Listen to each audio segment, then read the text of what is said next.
Hello, everyone. I would like to welcome you all to today's Faculty Development Workshop on designing a bioinformatics program and address the gaps in curriculum and prepare students for employment. In this workshop, Omics Logic curriculum developers and program coordinators will demonstrate the basic and specialization tracks on bioinformatics and data science.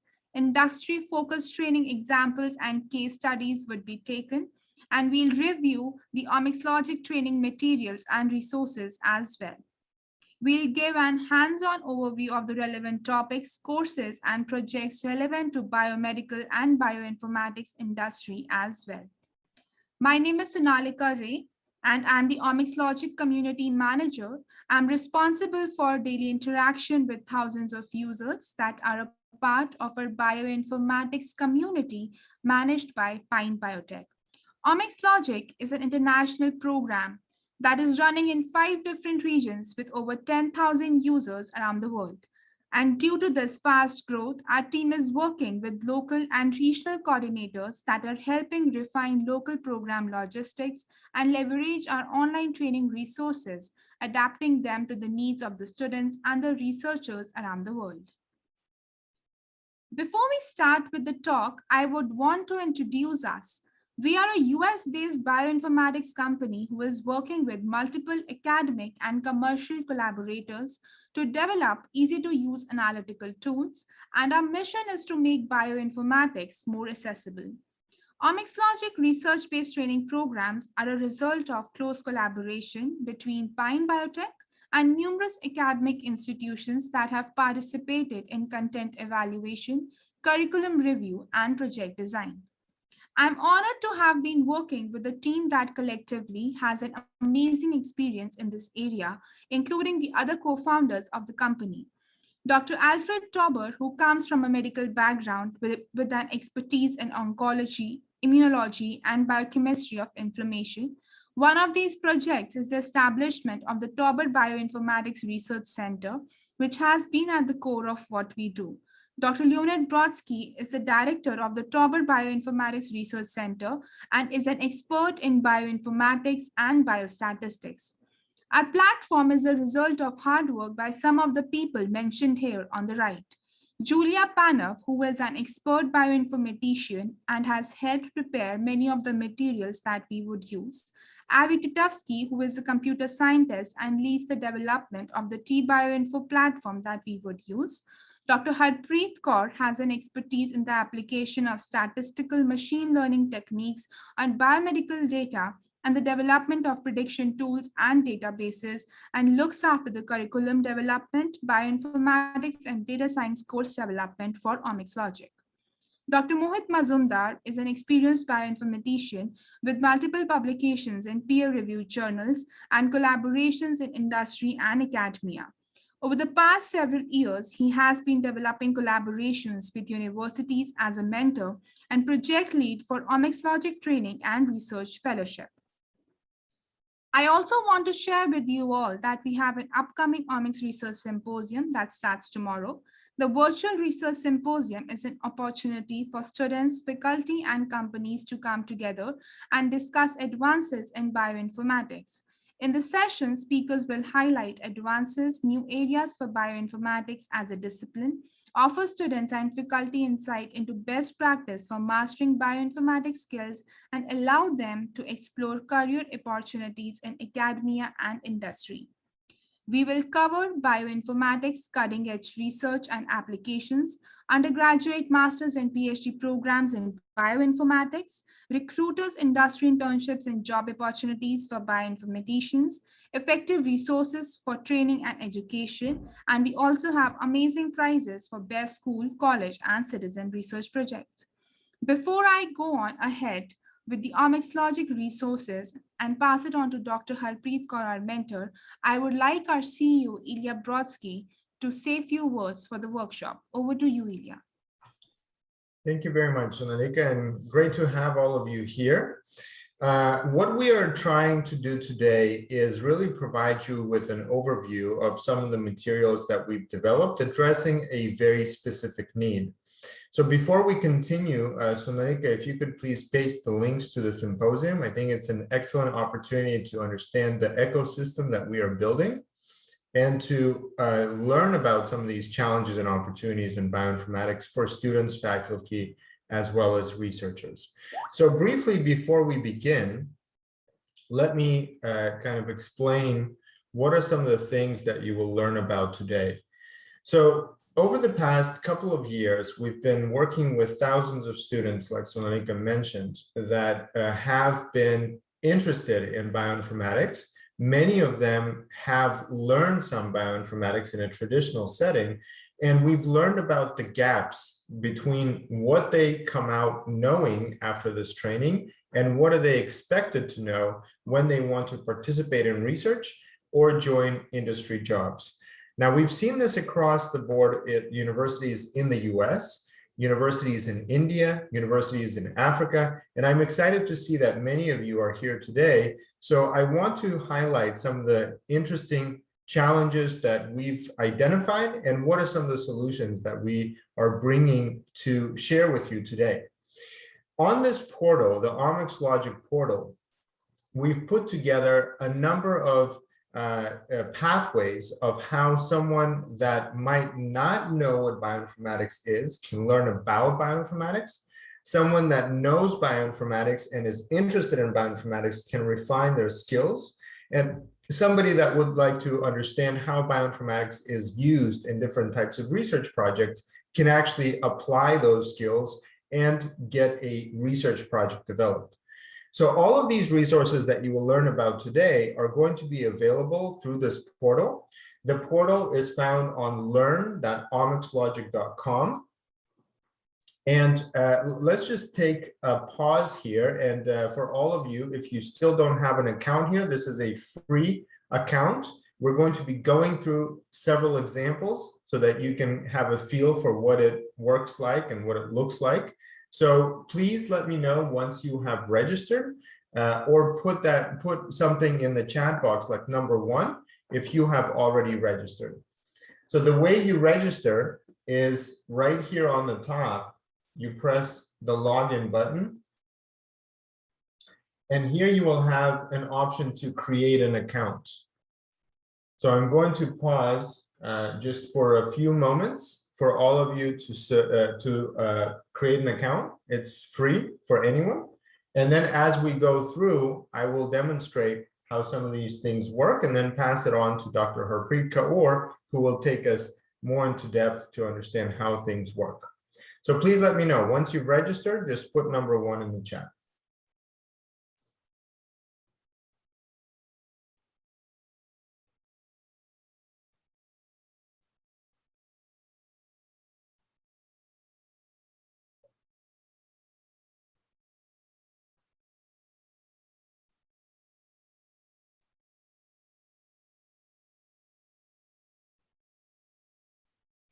All right, thank you, Zara.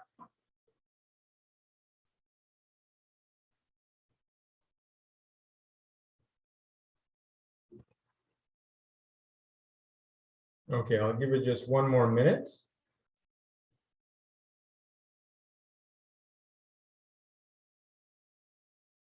All right, thank you, everyone.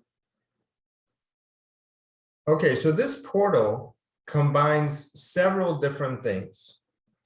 The first thing that you will find, and the first page that you will be redirected to after you sign in, is the course section. The course section is organized by different topics, and you will find tags right here or pathways down below. So if you're just getting started or your students are just getting started and would like to learn about bioinformatics and how it is used in different domains, you can just click on Getting Started. You will find here a couple of courses that bring you up to speed on the very basics of bioinformatics. What is DNA? How is the DNA code organized? How is it used in different domains? And what are some of the exciting future applications of bioinformatics in healthcare, in pharmaceutical and biotechnology industry, as well as in agrobiology. After that, we have two main tracks. The first track is no coding for you to understand the logic of bioinformatics. And the second track is a coding-based track for Python or R. You can use them both to introduce the students to the types of applications that they should know about, like RNA sequencing, metagenomics, variant calling, and other types of methods, or to take the outputs of the processing pipelines and really do data science type exploration of data, identification of statistically significant patterns, and biological interpretation using a variety of tools, databases, and other publicly available resources. Importantly, what we've realized is that the traditional approach to bioinformatics, that is based on knowing how to do certain things and then testing to see whether those skills exist, is not always the most effective way to approach this, especially for students that are most interested in the life science component or the application of bioinformatics and not so much the engineering part. So when you go here, you will find that a number of these courses that you will see are actually projects. So the projects that you will see here are projects that illustrate some of the approaches that in bioinformatics are used, like differential gene expression or variant calling. You can actually search for a project in your area of interest. For example, we can look for cancer. So you can see that a number of oncology studies taken from peer-reviewed journals, introducing what the challenge is, introducing what the methods are, and then helping you understand the biological interpretation of bioinformatics analysis. So as you go through, these are asynchronous resources. You can essentially use those as assignments for students to take, or use them to help students understand how they can develop an independent project. All of the activity on this portal is tracked. And so as a faculty member, you will be able to see how each one of your students is making progress throughout the assignments.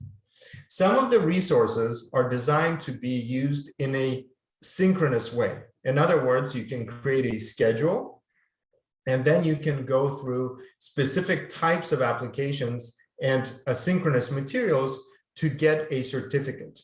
So how does that work? Right here next to courses on top, we have a section called programs. The programs are mentor driven. In other words, somebody will organize the schedule, and then people have to complete each step of the schedule to get their certification. Let's take a look. So here we have a program that is just recently finished. Once a person registers here, they will see the full schedule. They can watch the session video, complete a session, and once all of the sessions are completed, then they will scroll down and they see their certificate of completion based on all of the sessions that they have. Each person also gets a personal profile. Under that profile, you can find all of the coursework, including the progress in a particular course or a project. And after that project is completed, you can view the certificate. There's a separate tab to view all of the certificates that you've acquired, and you can share them or download them to your computer from there. An important part of understanding that the person has learned something is developing an independent research project. And so we have two specific opportunities to help students develop independent research projects. One of them is just an opportunity to follow a step-by-step process after they have completed the basic training to translate their learning into development of a project. So here you will find a way to start a new project with the typical steps that you would want to take as you are preparing for the publication. Importantly, you will have to go through a data set, understand what it is, and prepare curated data sets that are included in your publication, which helps build the approaches to reproducible science by students. After that, the standard steps of developing a poster presentation or a full journal publication are listed out below. And we have an asynchronous course that can help you learn about the importance of each one of these steps and some practical guidelines on how to complete them. Finally, you can see some of the example projects that other students have completed so that they have a perspective on what does the final product look like.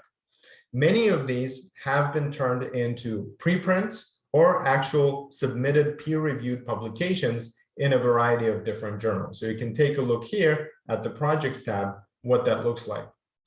The second opportunity is a program designed to support those that are interested to work with a mentor and complete a project in 3 to 6 months. This is a special opportunity called Research Fellowship. The Research Fellowship also includes several basic steps, but essentially helps you work with a mentor to develop a project proposal, then submit the proposal for review, get feedback, and work with an experienced technical support team that can help that student complete their first independent project. Now, this is a tremendously empowering feeling when a student in an undergraduate or a graduate degree, for the first time learning about bioinformatics, being able to not only learn about it, but also to go and understand all of the steps from beginning to the end on a comprehensive level, how to start, design, and execute a full project with a feedback that they will get from an expert. So in this program, we have over 100 participants that went through this program in the summer. We're going to be opening another batch, and this is an opportunity to work together with our team for any faculty, bringing students beyond the technical training or the introductory training and actually helping them achieve something that they can showcase and include on their resume as they finish the program.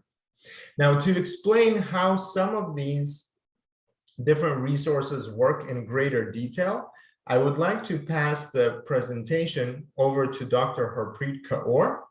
She is an experienced curriculum developer and a bioinformatician herself. She has been working with a number of different students from around the world, helping them complete their research projects.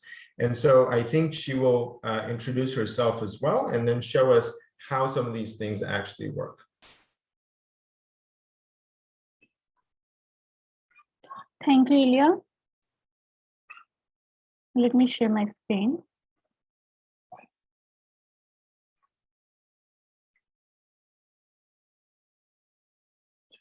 Hello, everyone. My name is Harpreet Kaur, and I have a PhD in bioinformatics. And currently, I'm curriculum developer and research consultant. So I'm designing number of the projects with a number of research fellows and guiding them in their independent research projects. So in today's session, I will talk about how we can simplify bioinformatics research for research fellows or the students by taking an example of NGS data. Here we will learn what are the major challenges in handling NGS data and how we can overcome them as a faculty member or as a mentor. Next, we will learn about various steps that are required to produce the RNA gene expression table from raw RNA-seq data. We will also review the algorithms that are used for the processing of the data. Eventually, we will learn how we can perform exploratory data analysis to understand the patterns within our data. And finally, we will learn how we can use R coding and the Python coding to analyze or visualize our data. But before going into today's session, let's first just give an overview about RNA transcription. As we know that RNA transcription process begins with when RNA polymerase add complementary RNA nucleotide to a template DNA strand, and the formed RNA strand is identical to the other coding DNA strand. And then in the next step, various proteins bind to the 5' and the 3' ends. And finally, the 3' cap and 5', a 5' cap and a 3' polymerase add.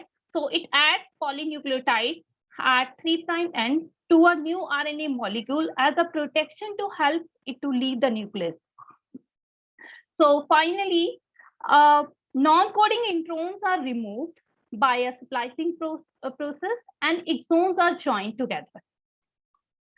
So once it is done, next is 5' cap is recognized by a nucleophore complex, signaling the export of mRNA from the nucleus to the cytosol.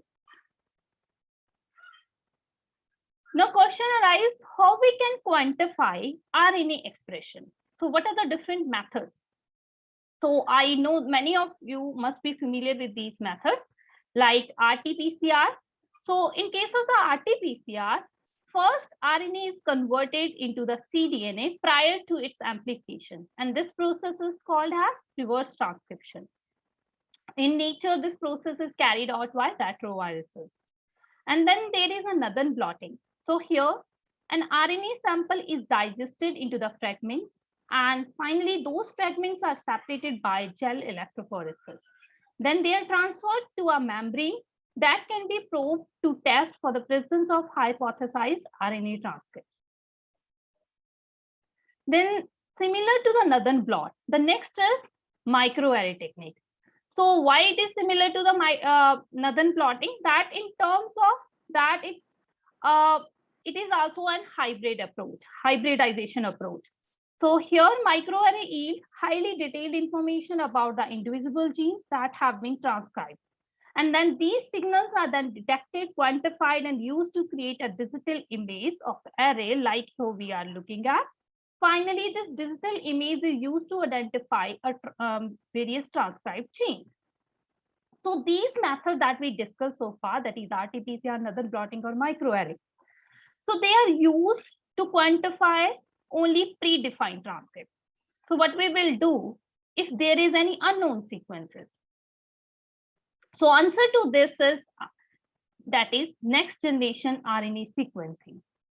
So as we know that NGS RNA transcriptomic sequencing is a major advance in the study of gene expression because it allows a snapshot of whole transcriptome rather than only predetermined subset of genes.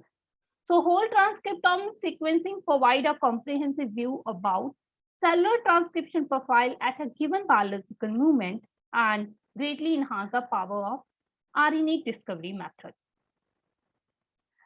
So let's understand what are the key steps in NGS RNA sequencing technology.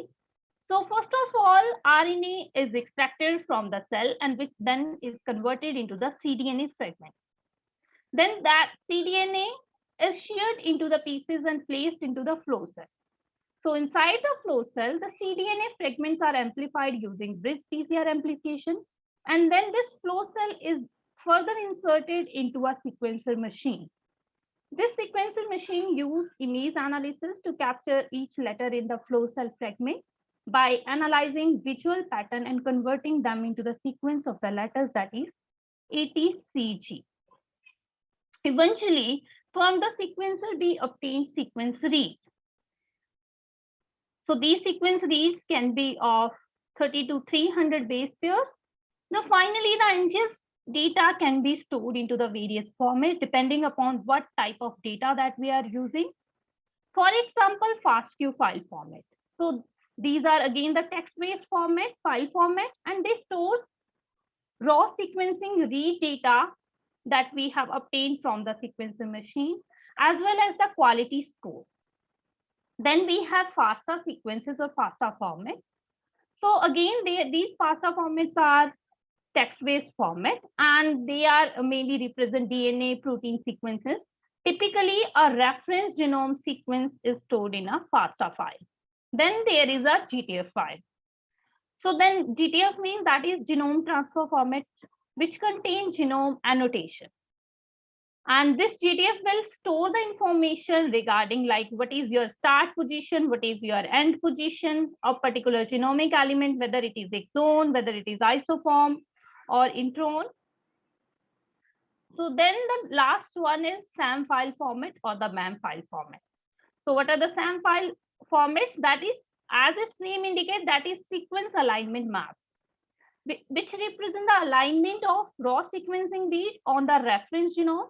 It usually starts with the header section followed by the alignment information in a tab separated format. And BAM files are also the similar to the SAM files in terms of the information they store. Only difference is that BAM file formats in the form of binary format.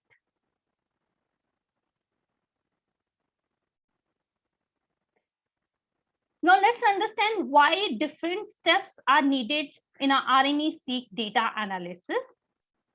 For example, let's look at expression of the genes and how data can be used to study this. For example, here we have some reference genome where you have gene A, gene B, or gene C. Here, not all the genes are not going to transcribe. For example, here only gene A and gene C are transcribed while gene B not. So then once you have these transcripts, then this RNA product is shattered into the pieces of the cDNA. Then eventually the adapters are attached at the beginning and the end of each of these fragments. And finally, this nucleotide information amplified using PCR amplification, which can be read by any sequencer machine. So this is where our analysis steps start. So what are the main major steps for RNA sequencing?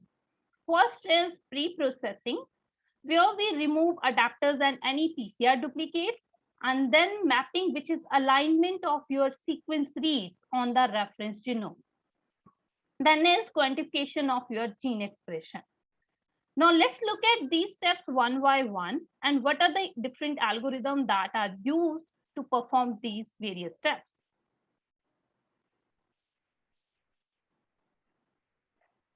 So as the first step, that is pre-processing. Usually pre-processing is performed by Trim-O-Matic and PCR clean. So the Trim-O-Matic removes the adapters from your raw sequencing reads, and PCR clean remove any PCR duplicates. Then GTF processing can be done by cuff merge. So it will merge different annotation of the genome. So result is balanced annotation of genome based on several NGS data sets. Subsequently, mapping. So mapping can be performed by different methods like Botai, Toffert, and HiSET, depending upon what is the goal of your study.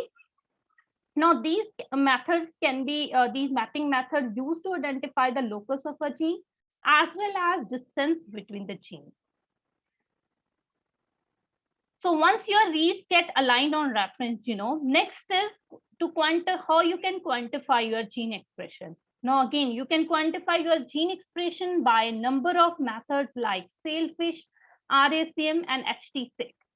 Now depending upon what mapping method that you have used, you can employ these different quantification algorithms. So these quantification algorithms, they actually what they does, they count the number of reads aligned to each transcript, then convert the read count into relative expression. Then that relative expression can be measured in terms of read count values, FPKM values, RPKM values, and TPM values. Then we can construct, do the isoform construction, which can be done by cufflinks. And then exons can be detected by Augustus method. So detection of expected exon in the reference genome, we can done by different methods here.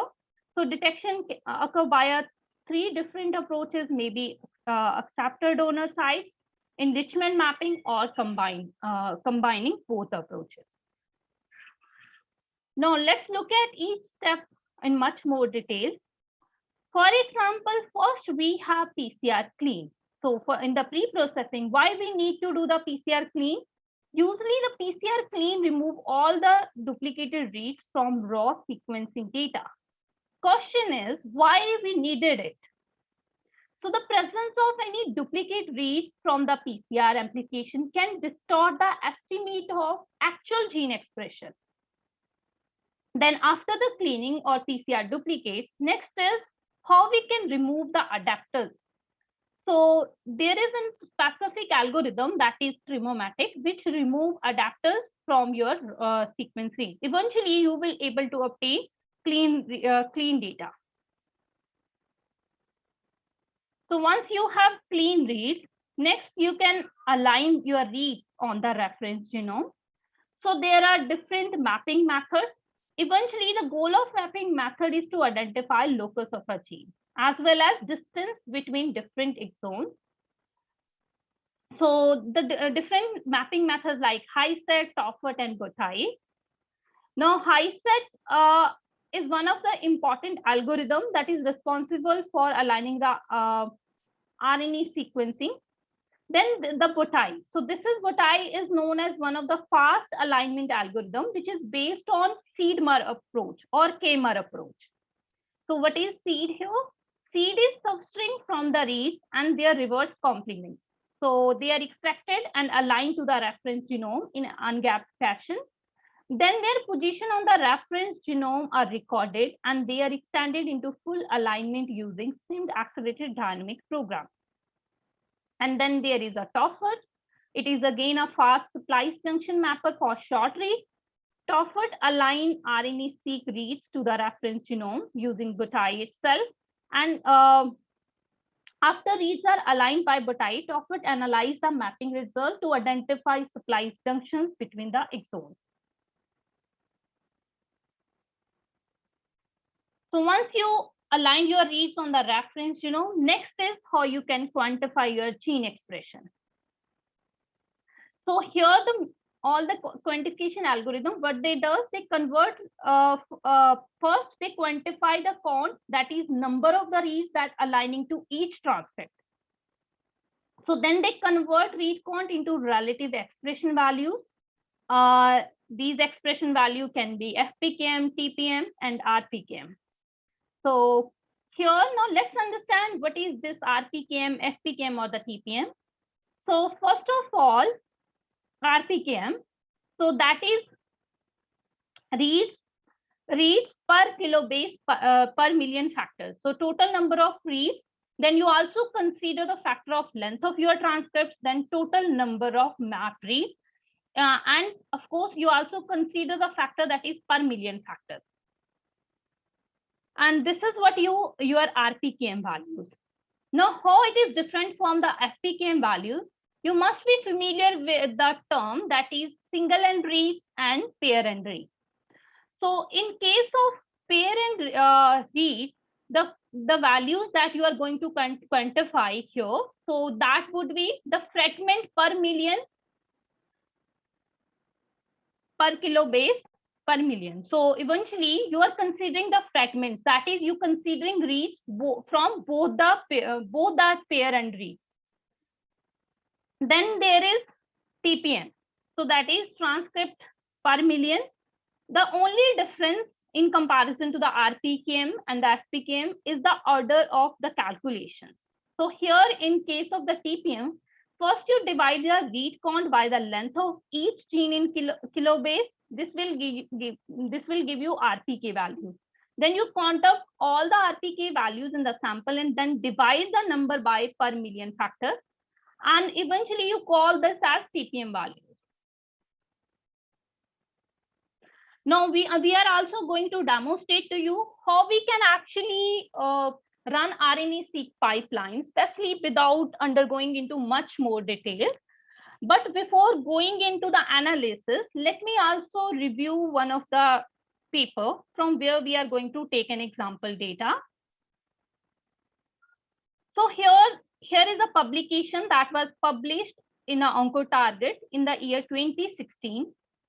So in this publication, Bradford et al. Have explored whole transcriptomic profiling of patient-derived xenograft model as a tool to identify both tumor and stromal specific biomarkers. So they investigated RNA-seq as a hypothesis-free tool to generate independent tumor and stromal biomarkers and explore tumor-stroma interactions by exploiting the human murine compartment specificity of the patient-derived xenograft or the PDX models.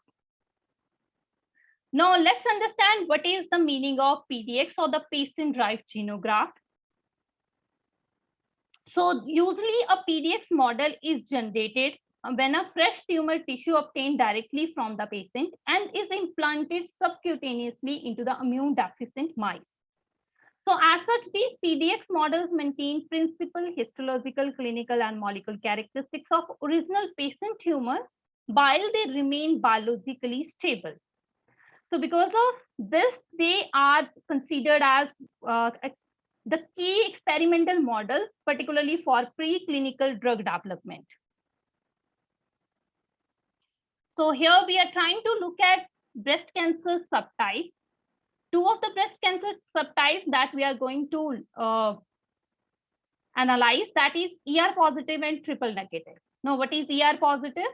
That is estrogen receptor positive breast cancer, which is identified by the presence of estrogen receptor on its cell membrane. Then there is a triple negative breast cancer. So what is it has? Particularly this triple negative breast cancer lack three of the important receptors on its membrane. And this is the major difference that makes triple negative is very aggressive subtype of breast cancer, while ER positive remain a treatable subtype.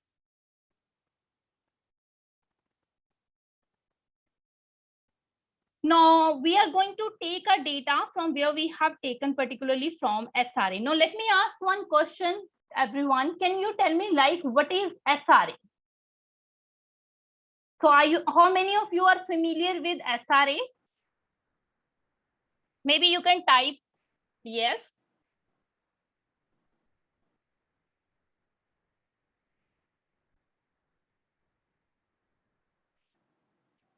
So SRA is sequence read archive. Now let me just show you first.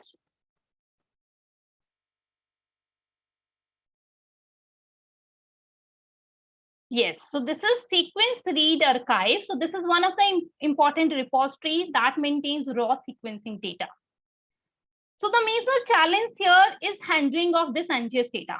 If you look at this raw data, even at a single file, so it looks like even a single sample is of like 4 GB, or even some of the samples are more than that. So for example, here we have 128 samples. So first, to even store this data, you need a space in TBs on your own system. Then analyzing such a data is another major challenge. So to tackle these kind of issues, especially the storage issue as well as analyzing such a big data, so we are offering, and we have here T-Bioinfo server, where you need not to download this data on your own system. Instead, you can directly use SRA run table. Let me demonstrate to you how we can obtain SRA run table. So for example, here we have all the samples. So what we can do? So here we need not to download each and individual file. What we need to do, if you just go to this option at the top, that is send to. Here you can select the option file. Then under the format, you can, instead of the summary, you can select that second option, which is run info, and then you can download this file. So this file would be SRA run table. Now let me also show you what kind of file it is.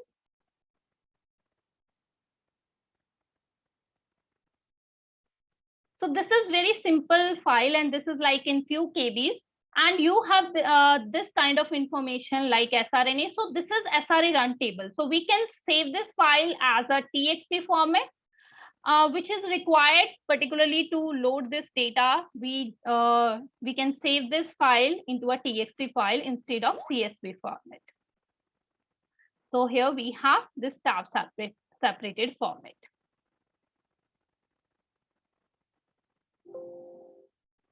So next we can actually directly use this information and use this directly, this file, which we have already uploaded on our system. And we have like taken an example of 20 kind of some samples. And just for your demonstration, I am going there. Let me go over a T-Bioinfo server. So what we did here,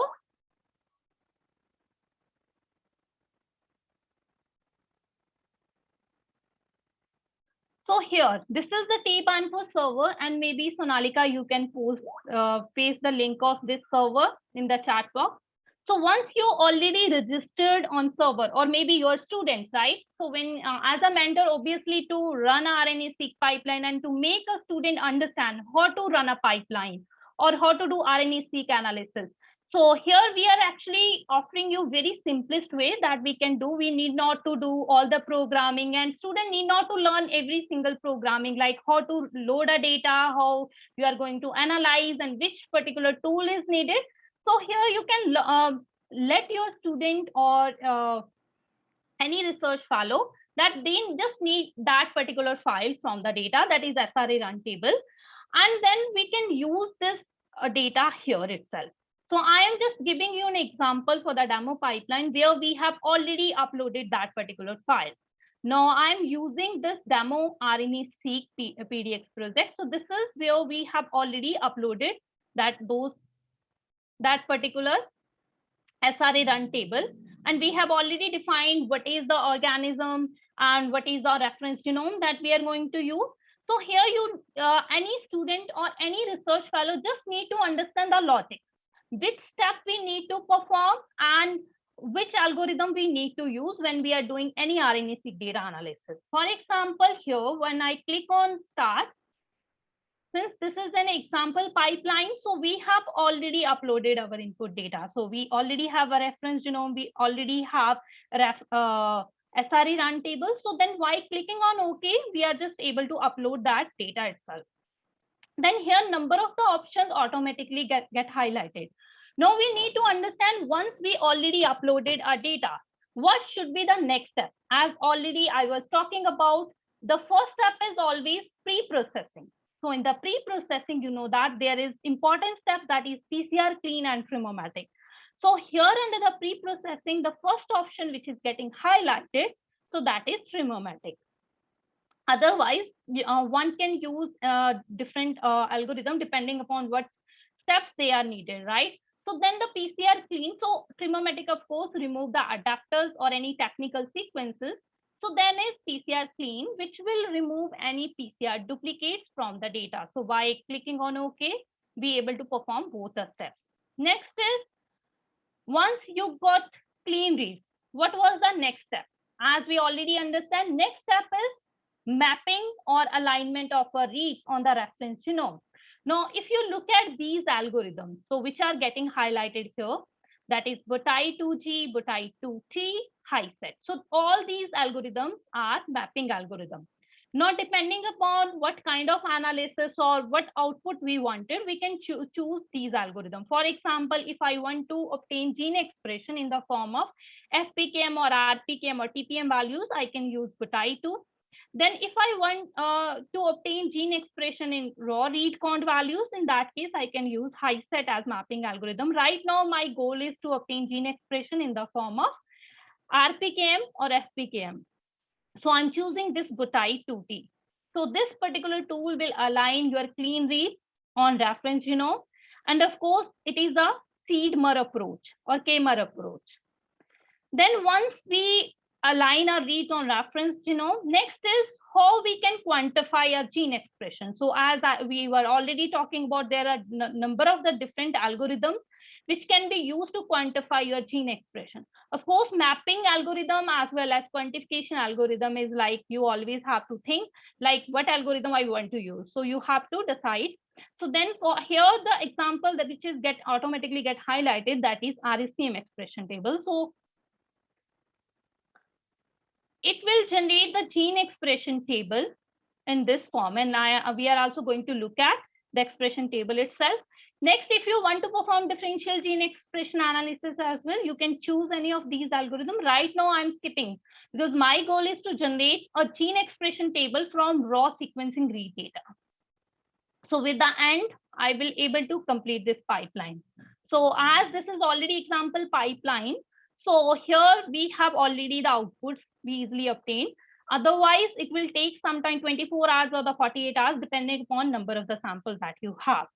So then if you look at here, so you already have different outputs. And now we need to look at what kind of outputs that we have here.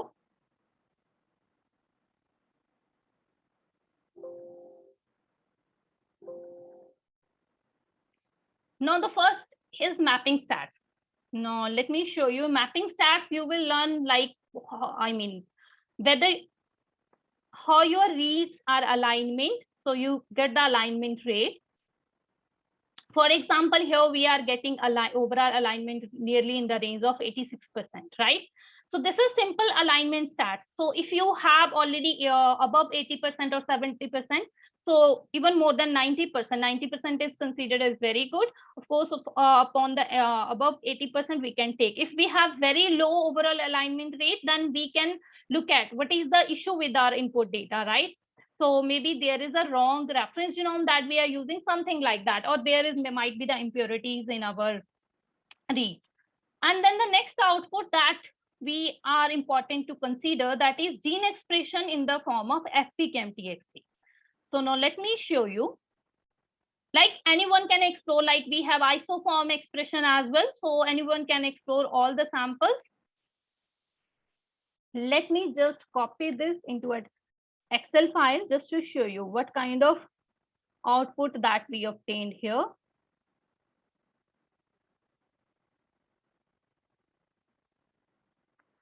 So here, now we have like, this is the very small file and it's like in some KBs or maybe sometimes MB if you have very large number of samples. So now you can analyze this kind of data, which is very simple. Now here in the row, we have gene expression, genes, and these are the ensemble IDs for different genes or different transcripts.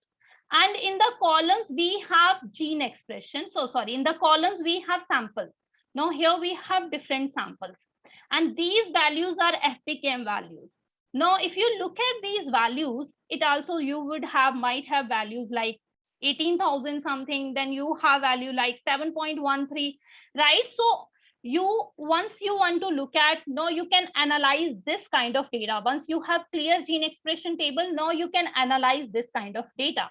Now, for example, I can find out like which are the genes which are maybe upregulated, downregulated in a particular condition. For example, we have two types of sample in our data, that is ER positive and triple negative. For example, I'm just taking a simple example first here.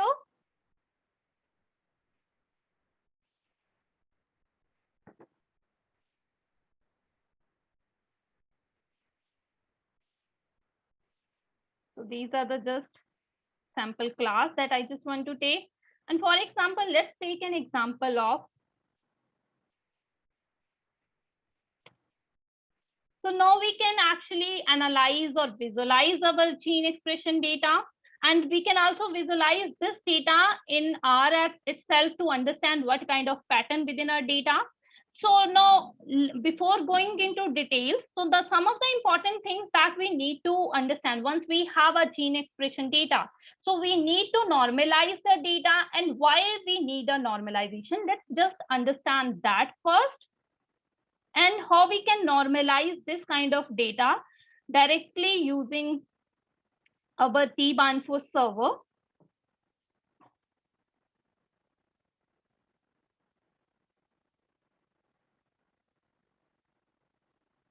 So once we have gene expression table, now we can analyze this table. And before doing any analysis, we must summarize our data. So one of the best way to summarize your data is you can actually draw a box plot for your samples. Now let's understand about what we can get out of the box plot.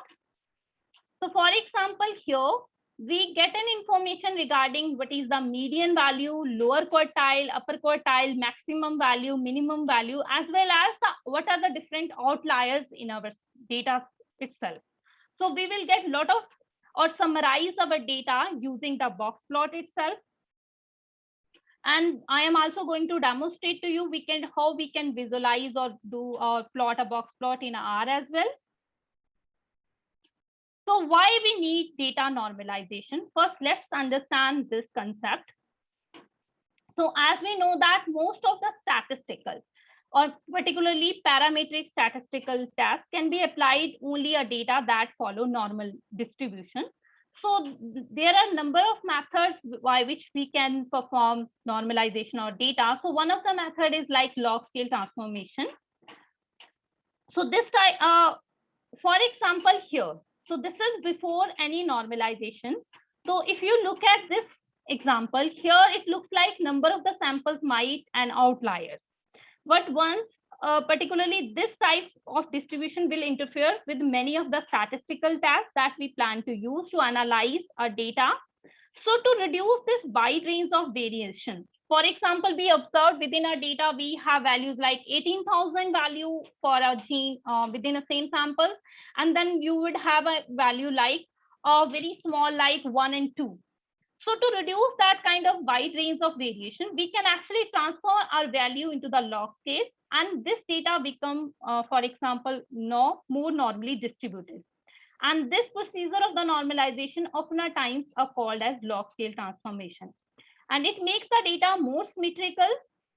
Let's see how this transformation affects the distribution of value in one of the samples. So let's take one example here.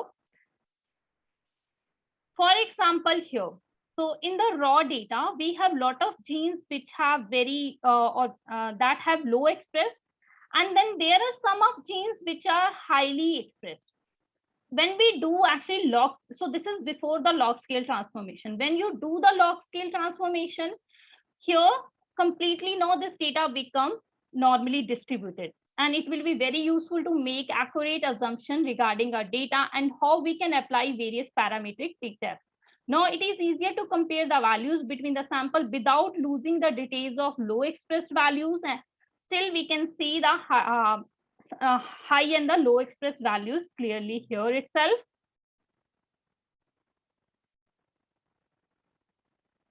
Now, another important point. So whenever you have gene expression data tables, the first thing that you must go for, that is exploratory data analysis. So there are a number of methods by which you can explore your data. So there are particularly machine learning method, particularly principal component analysis, which is very important method that we can apply to understand what kind of pattern within our data.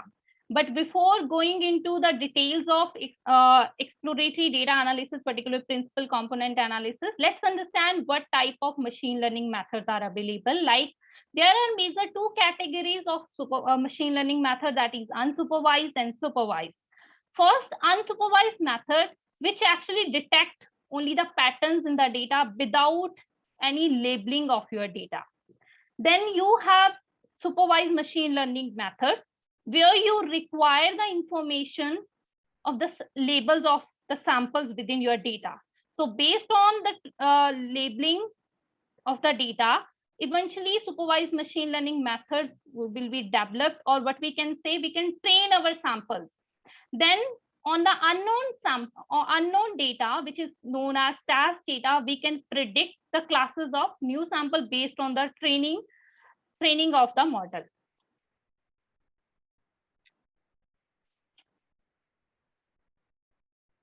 Now, these unsupervised machine learning are different categories like hierarchical clustering and principal component analysis. And particularly, I'm going to talk about mainly principal component analysis. But before that, let's understand why we need principal component analysis and what it means. Principal component analysis method, or PCA, is one of the dimensionality reduction method. That is, it reduce your thousands of a gene into the few number of the features, and those features are known as dimensions or principal component analysis. So by using those new components or principal components, we can visualize or explore our data.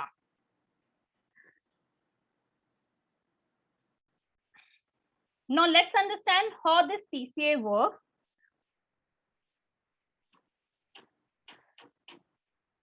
So in the PCA, we are looking for such a plane, or in the multi-dimensional data, which can explain the variance within our data. For example, here we have first a data with a low variance, and here then we have a data with high variance.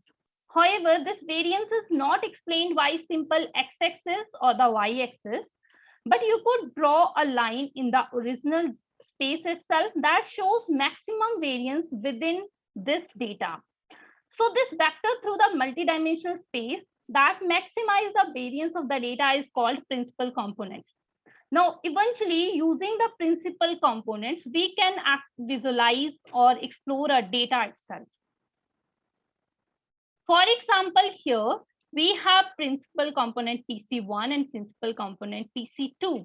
And always a point to remember in case of the principal component, the first component or PC1 represent maximum variance in your data, while followed by subsequent components like PC2, PC3, and so on.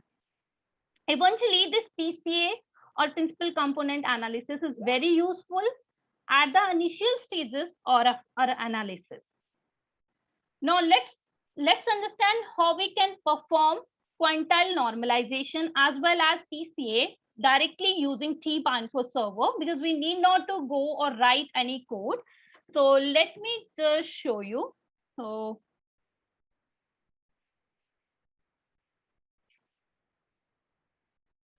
let me first take again to the server.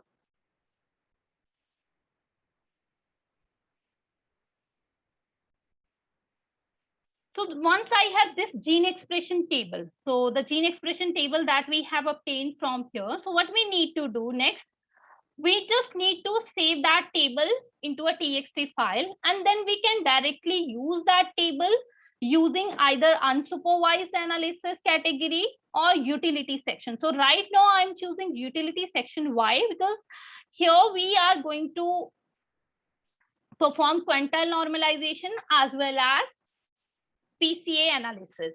So here I'm taking the demo example as it is, that is demo utility PCA. So where we already uploaded that table. So here what we need to do, just to get a table. So here we just need to click on start and then click on OK. So with this, we will able to upload our data, which is already there. Then we can perform quantile normalization, and then we can perform PCA. And then we can end the pipeline. So this is once you have gene expression table, then you can perform various types of analysis. Then you have different outputs. Now let me show you the what kind of result that you are going to obtain from this. So just give me a second. So here we have these PCA results. Then you have also the normalized gene expression table. So we can use this table directly to perform any other downstream analysis.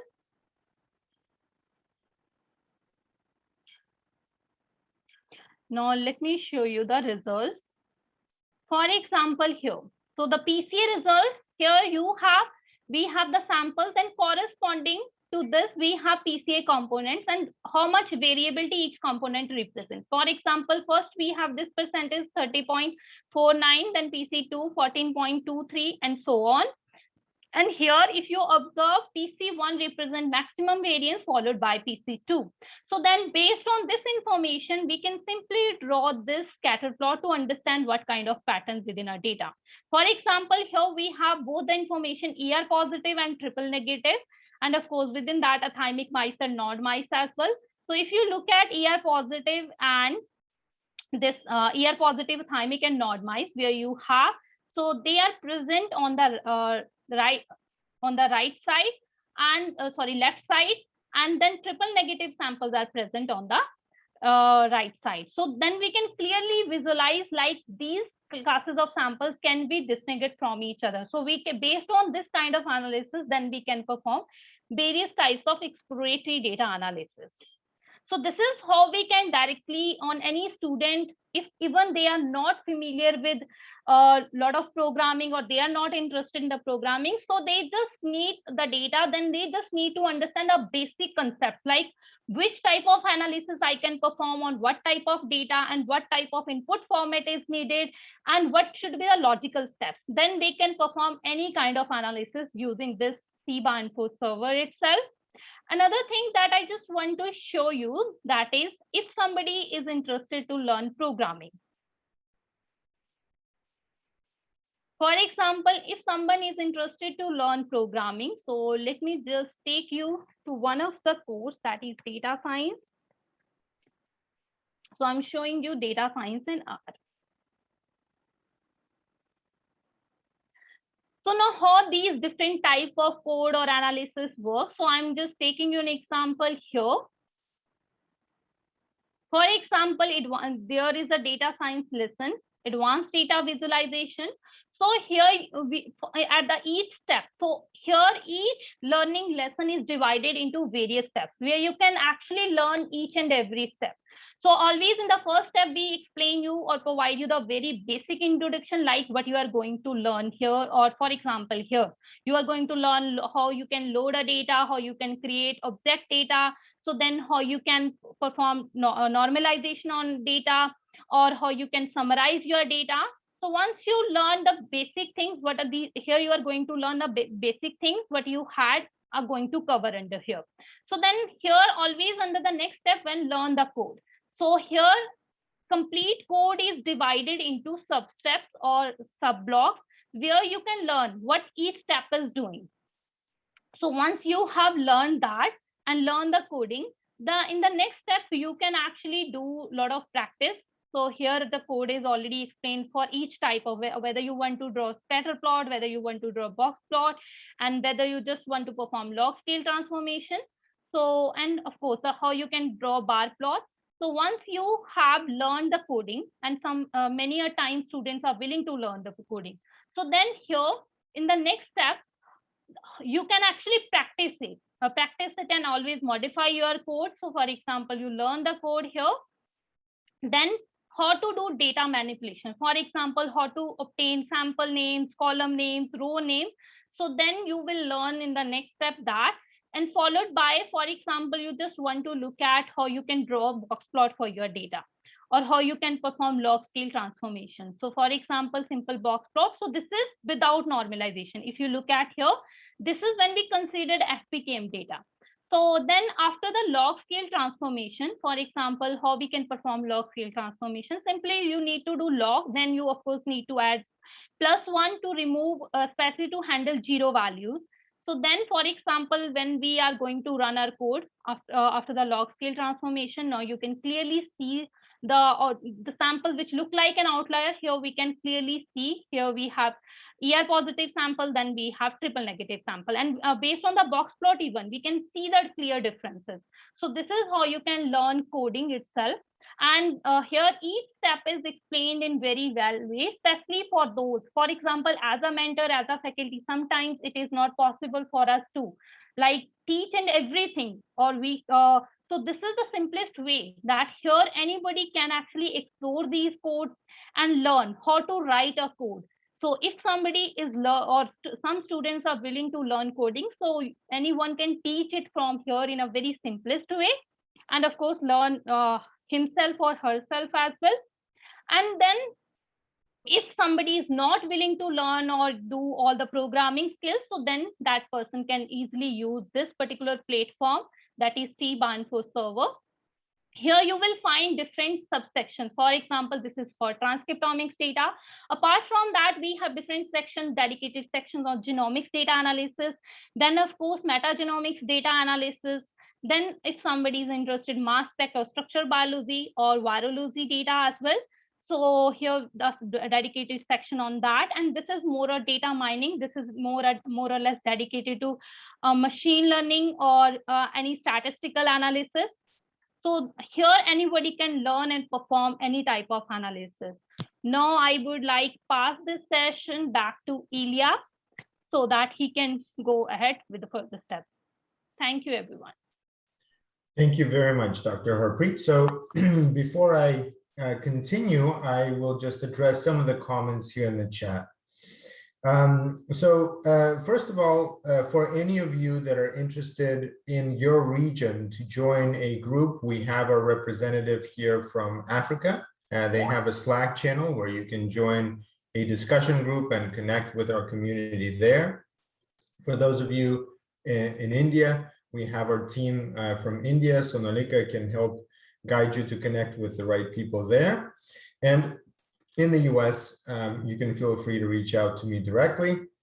And what we also wanted to address is a question here by Aparna. She was asking, how can someone do an internship at Pine Biotech? So one of the important things that we do as a company is provide opportunities for students to engage in meaningful research using bioinformatics as a part of their master's degree project submission, or as a part of their project at the PhD or even undergraduate level. So for those of you that are interested to work on a project, you can work on an independent project, which is designed by you and your team. It could be a faculty and student project jointly with the help of our technical support team. Or we have also mentor-guided projects, and we will present some of the opportunities for mentor-guided projects at the symposium over the weekend. We have several different directions for infectious diseases, oncology, neuroscience, agriculture, as well as astrobiology, a new field that a lot of students are interested in. And so what we wanted to do in the final part of today's session is to describe a little bit more on how you can join and participate in this growing community. So we have a lot of students, a lot of faculty members, a lot of researchers. It's really an opportunity to make connections. So right here, we have a brief description of a symposium that will happen tomorrow and on Sunday. So for 2 days, it's a 2-day symposium, and I'll explain why 2 days. The first day is going to be dedicated to the changing role of bioinformatics. So really, bioinformatics, as we know it from the couple of decades that it's been around, is drastically changing. There's a lot more data. There's a lot more complexity in this data. Think about single cell, think about different types of long read sequencing. But at the same time, there are new types of methods to analyze this data, right? We can talk about machine learning, artificial intelligence, quantum computing. There's a lot of new areas of innovation. We also have new applications. So bioinformatics, just from a theoretical domain, has become very translational, right? CRISPR, mRNA vaccines, all of these are good examples of how bioinformatics is applied in translational research. And so what we want to do in the first part of this research symposium is to highlight some of these upcoming and changing domains. You will see we bring together experts that are experts in bioinformatics and biostatistics, in systems medicine, where, as you know, data is playing a huge role.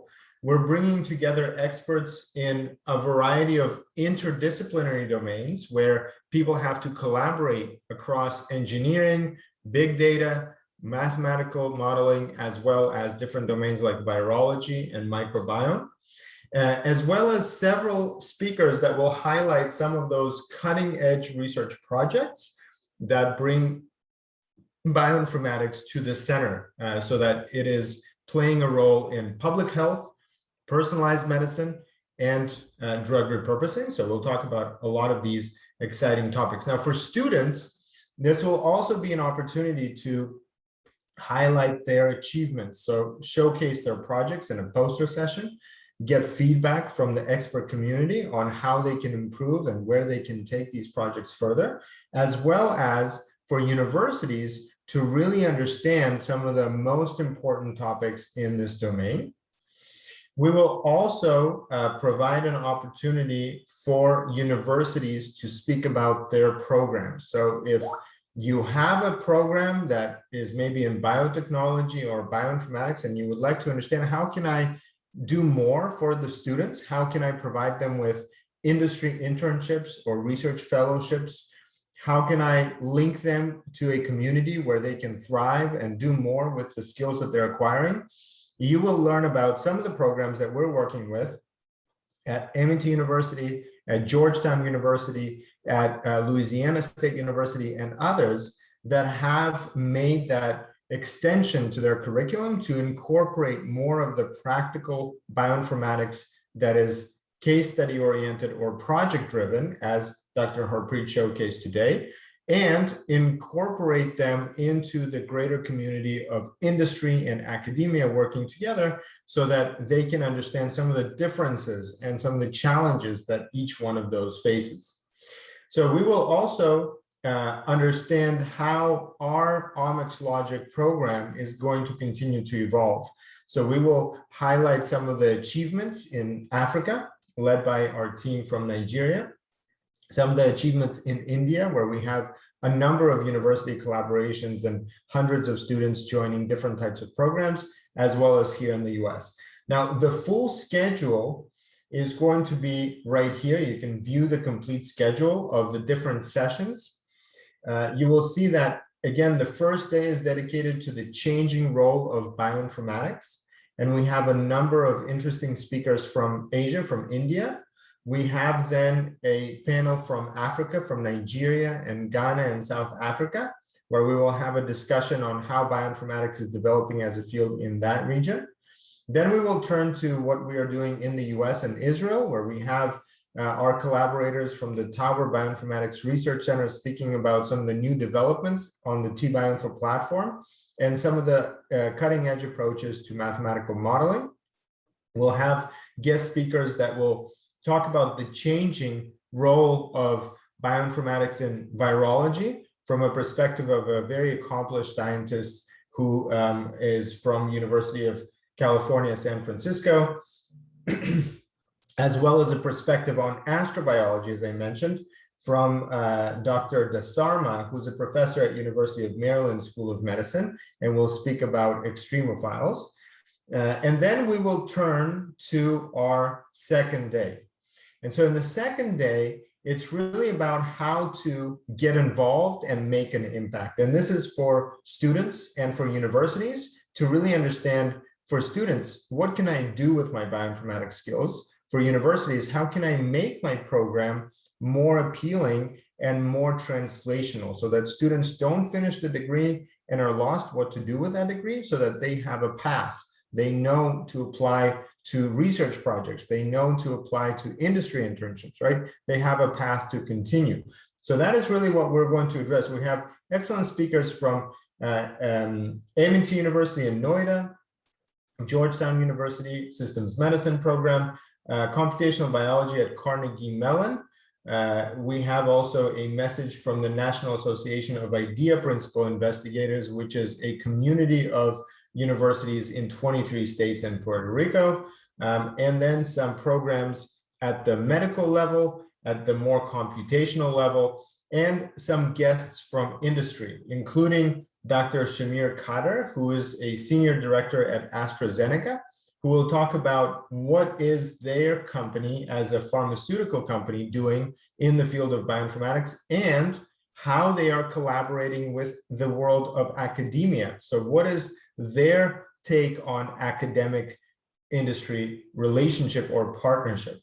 We'll also have a great panel discussion where representatives from big companies like AstraZeneca or Eagle Genomics will talk about how this pandemic has changed the idea of collaboration between industry and academia, how the academia can benefit from working together with industry, and how can industry benefit from working with academia? And ultimately, how does this provide the human capital, right? The students, how does that provide them with an avenue to really make an impact in this extremely, extremely exciting field of bioinformatics?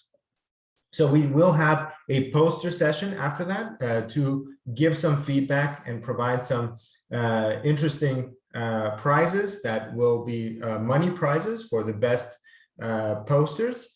And Dr. Harpreet Kaur with others will be one of the judges. And then we will actually have a follow-up session on the people that have won the prizes to present this to a broader community and really get the recognition that they deserve for the projects that they have done. So that is our plan. We are excited for tomorrow and Sunday to really see all of you join those sessions. You don't have to participate in everything, but we do hope that you will get a glimpse of what we will have. Today's session is going to be recorded and shared with all of you as a link to watch and again review. And if you have any questions, we encourage you to reach out to us at marketing@pine.bio, where you will get answers to any questions that you might have. And especially, we're looking forward to connecting with the faculty among you that are interested to provide such training and enrich the curriculum using some of the bioinformatics training modules that Dr. Harpreet showed today. Now, really, the objective of these training modules is to supplement and work together with faculty to make it appropriate for the types of students that they work with, and to make it engaging at the level of personal drive and kind of interest in a particular domain, right? Whether that be infectious disease research or oncology or precision medicine in general, or something like biotechnology, right? We're looking to work with you on developing appropriate case studies and making sure that there's a clear logic for students to follow when they face the challenge of incorporating data science skills and bioinformatics skills in their life science research. So at this point, I will pass this back on to Sonalika. And if you have any questions, I will be around for the next few minutes. So if you have any questions, you can place them in chat. Thank you. Thank you so much, Ilya. I would like to invite Dr. Mohit to also tell us about how we help in creating the curriculum. Over to you, Dr. Mohit. Thank you, Sonalika, and thank you, Ilya and Dr. Harpreet.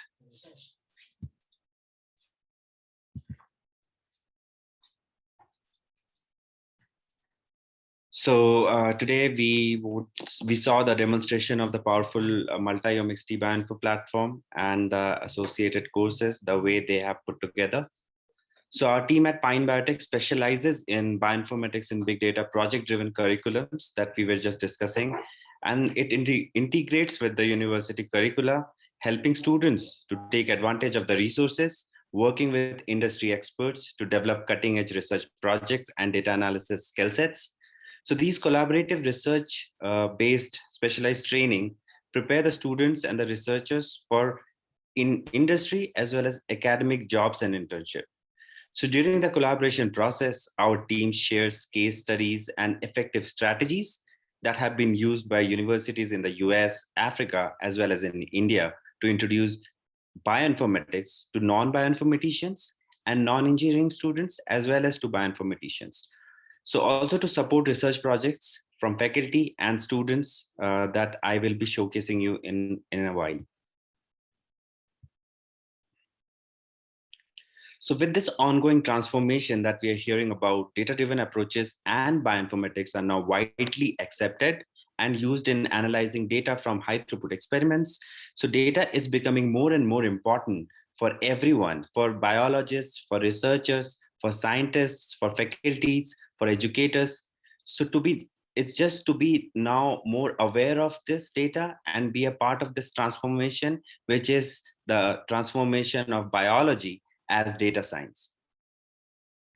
So this Omics Logic program is a program that embeds data-driven concepts into biological projects, spanning the students' learning journey from observer to a participant in research. So this journey begins with identifying an interesting biological research problem or a question that could be answered with data. So continuing with this collection of organization of data, and concludes with student interpreting and drawing conclusion from this data. This entire process is being organized. So let me tell you a little glimpse of what we are doing. So some of the things that we would mention is that this is being organized in a meaningful way. So you saw a demonstration on the Learn Omics Logic that we have a lot of courses that explains different type of data types.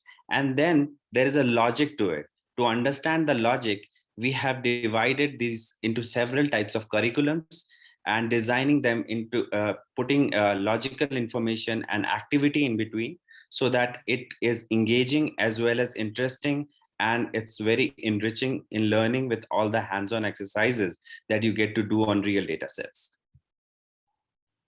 So just giving you a review.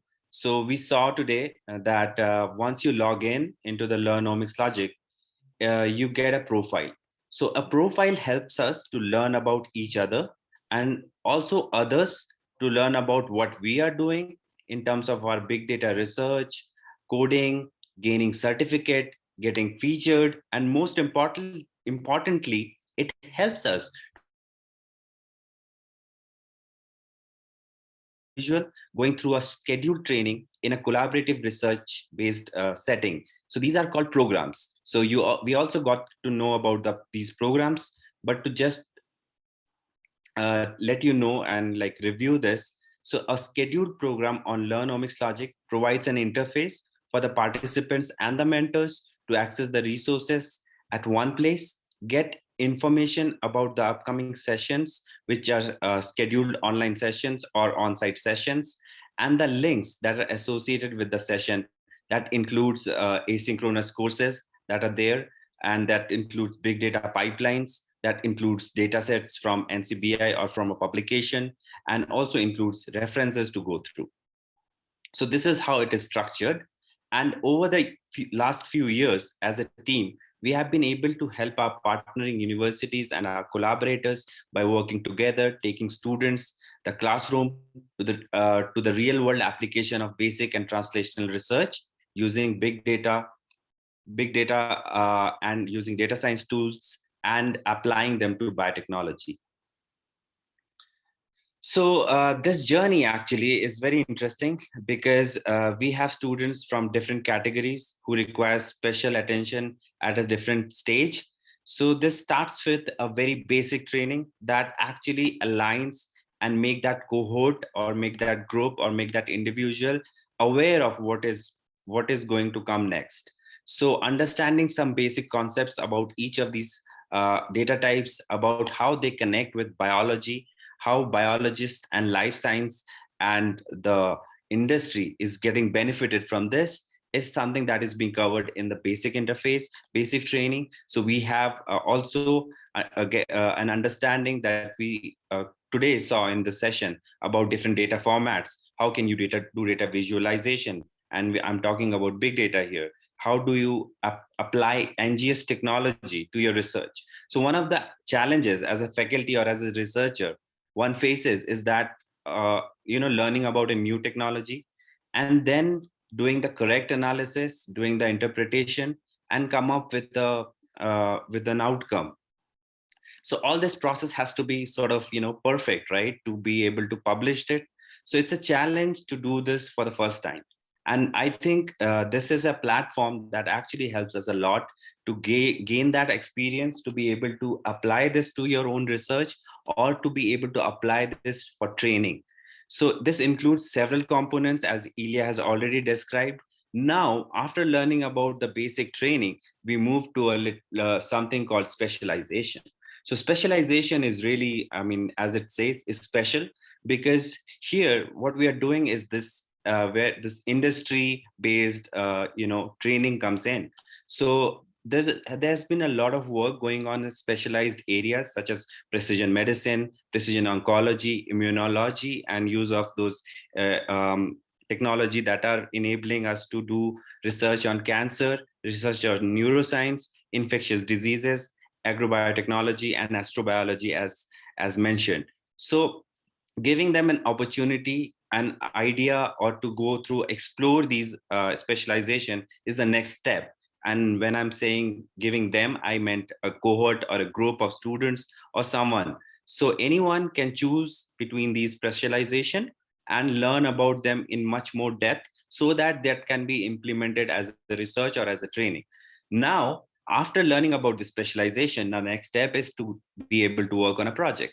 And using this all learning, using all these examples, using all this experience, we come up with research proposals, working together collaboratively with faculty, with students, and kind of discuss that and how this helps them or all of us to enrich our knowledge and to be able to showcase our research, and also to help students in their getting their opportunity to get a job get an internship. So this is the entire pipeline or entire pathway that we have designed through all these resources that you have just shown, that were just demonstrated in by Dr. Harpreet.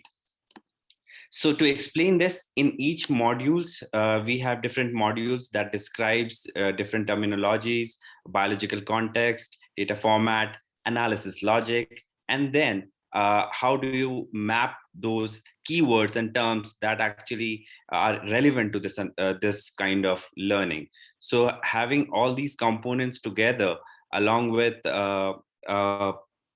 a GUI or a graphical user interface, which is really very easy to go through. You saw that in the TBioInfo platform, as well as on Omics Logic Learn, that it's very easy to browse through and go through and complete those things, run some analysis, and come up with some sort of results to understand what's going on. So to able to do this and get rewards is a great feeling for everyone who is going through this training. So this entire process includes that sort of rewards that you get when you go through this training and earn certificates, gain points that are highlighted to the entire community.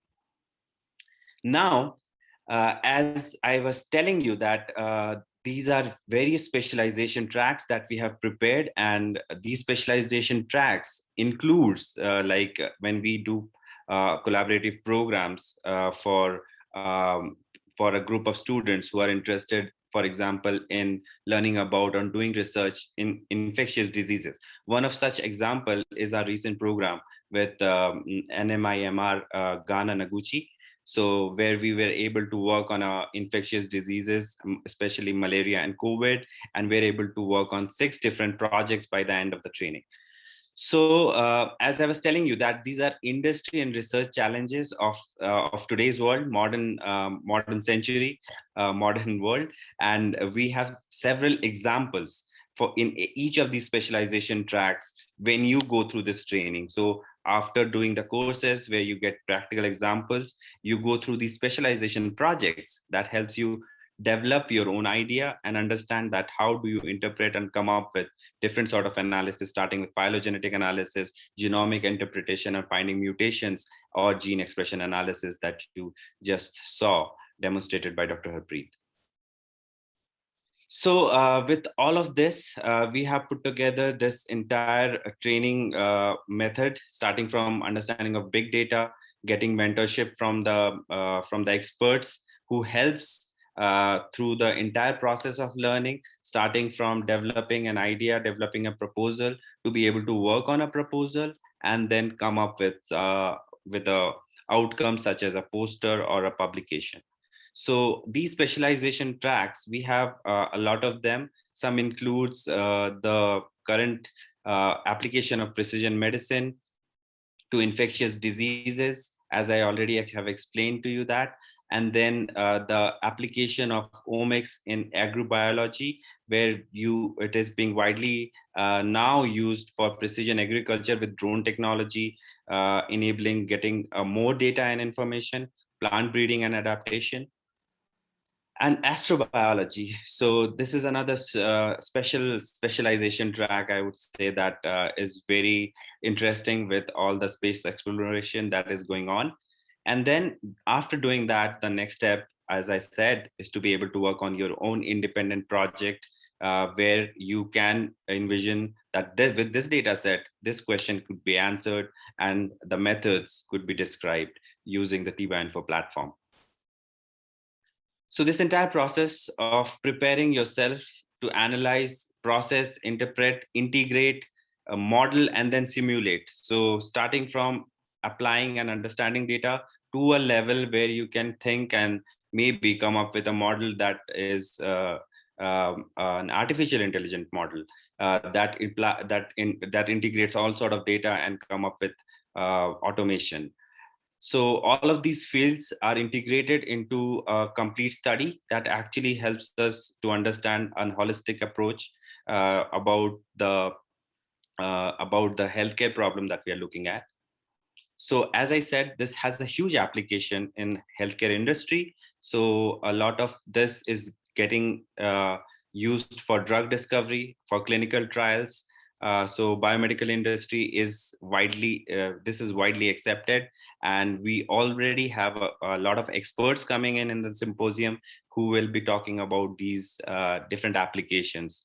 So the next step after doing this is to be able to come up with an industry internship for students, and also proposals and research projects for faculty. So we have already mentioned that these are some of the outcomes that we have got from our programs while going through and helping students go through this analysis and coming up with research articles and complete study. So one of the great outcomes that we saw from these sort of training is that many students like Urja here, she started without any knowledge of bioinformatics, and now with all this recognition from the work, she has gotten accepted in a fully funded PhD program in Germany. So we have similar examples where other students have been able to showcase their work in these specialization fields that we just discussed. So that includes precision oncology, space biology, and also at a clinical level where postgraduate students have been able to do this and go to clinic to work further. So I think this is the part where we would wanted to show you that this complete process of curriculums, different types of curriculums, enables these students to be able to become more industry ready. And these integrates really well with the with the curriculum that the university have got with their training. Actually, it enables students to learn the basic and then apply some of these into the modern translational research. So I think that's what I wanted to talk about in today's webinar. And I would like to invite you all again for tomorrow's session. So where we will be talking about the omics logic training in Asia, Africa, and US. So I'll be looking forward to seeing you all in tomorrow's webinar, where we will have great personas discussing about some of the things that we discussed in today's session. So thank you all for your time. And if there are any questions, I'll be happy to answer those.